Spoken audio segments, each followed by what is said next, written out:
Mi nombre es María Ángel Milano y hablaré sobre métodos de control y detección de errores. Cuando transmitimos datos digitalmente, es posible que existan errores. Por eso se han hecho estudios sobre cómo detectarlos y corregirlos. Estos errores ocurren debido a la parte física que interfiere en esto, que son los modems, los multiplexores y otras cosas. De este modo, se sabe la manera de detectarlo es enviando ceros o unos lógicos. De modo de que si yo envío un cero, espero recibir un cero. De no recibirlo, es porque tuve algún... La protección contra los errores consiste en añadir en el codificador a la información a transmitir una redundancia, para que cuando ésta llegue al destino permita detectar e identificar los errores. La redundancia consiste en añadirle unos bits llamados de redundancia a los mensajes de forma de que adelante o que identifique los errores cuando se producen. Cabe destacar que la redundancia puede detectar o corregir los errores. Existen varios códigos detectores de errores. Estos son: los más utilizados son los basados en la paridad tanto lineal como en bloques y los de redundancia cíclica.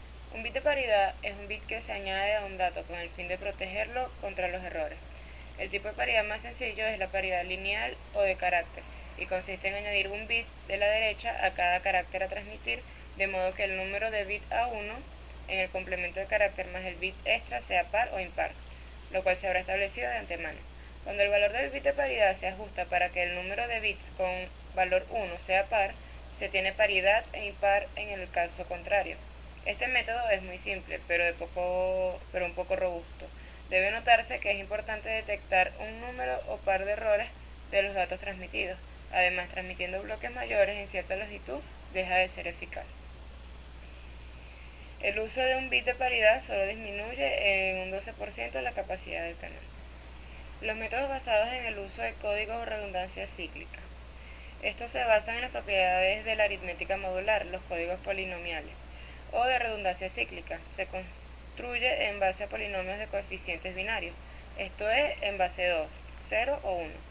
El proceso muy simplificadamente se basa en considerar la información binaria a transmitir como los coeficientes de un polinomio de orden número 1, siendo n número de bits a transmitir. El cálculo de la redundancia se produce al añadir a los m bits del mensaje r bits de redundancia calculados mediante el polinomio generador.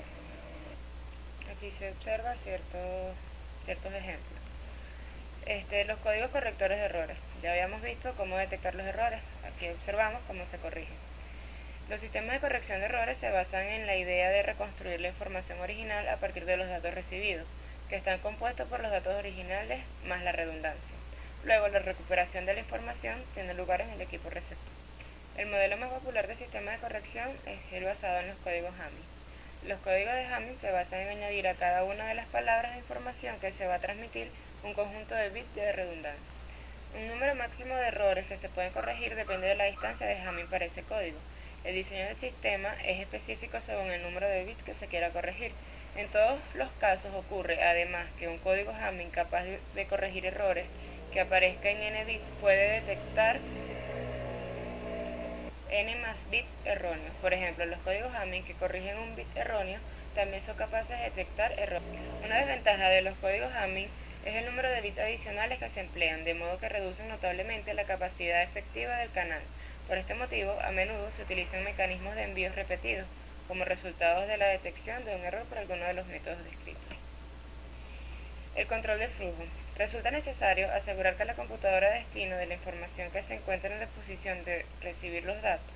Un ejemplo podría ser en un chat. Cuando estoy recibiendo un flujo de datos, mi computadora debería estar capacitada para recibir ese cierto flujo. En caso tal de que mi computadora no esté adaptada para eso, se me saturará y bueno, se lagueará o algo parecido. Existen diferentes opciones a la hora de realizar control de flujo. Las más destacables son sistemas síncronos y sistemas asíncronos. En los sistemas síncronos es cuando tanto el emisor como el receptor están, valga la redundancia, sincronizados. Tienen la misma capacidad y la misma velocidad. En los sistemas asíncronos es todo lo contrario, no están en sintonía, y por eso el receptor le cuesta más esperar, no espera o no actúa de manera automática al recibir la información, sino que tiene que codificarla, modularla explicarla de una manera más básica. Adicional a esto está la compresión de datos, que es un caso particular de la codificación. Su principal característica es que el código resultante tiene menor tamaño que el original. La compresión de datos se basa fundamentalmente en buscar repeticiones en serie de datos para después almacenar solo el dato junto al número de veces que se repite. Un ejemplo es de las imágenes, que cuando enviamos una y al recibirla va perdiendo la calidad. A la hora de hablar de compresión hay que tener presentes dos conceptos, que son la redundancia y la entropía. La redundancia son los datos que son repetitivos o predecibles. La entropía es la información nueva, que se define como la diferencia entre la cantidad total de datos de un mensaje y su redundancia. La información que transmite los datos puede ser de tres tipos: redundante, irrelevante y básica. Redundante es información repetitiva. Irrelevante, información que no podemos apreciar y cuya eliminación por tanto no afecta el contenido del mensaje. Y la básica, que es la relevante, la que no es ni redundante ni irrelevante, la que debe ser transmitida para que pueda reconstruir la señal. Teniendo en cuenta estos tres tipos de información, se establecen tres tipologías de compresión de información: sin pérdidas reales, subjetivamente sin pérdidas y subjetivamente con pérdidas. Sin pérdidas reales, es decir, que transmitiendo toda la entropía del mensaje. Subjetivamente sin pérdida, es decir, que además de eliminar la información redundante, se elimina también la irrelevante. Y subjetivamente con pérdida, que elimina cierta cantidad de información.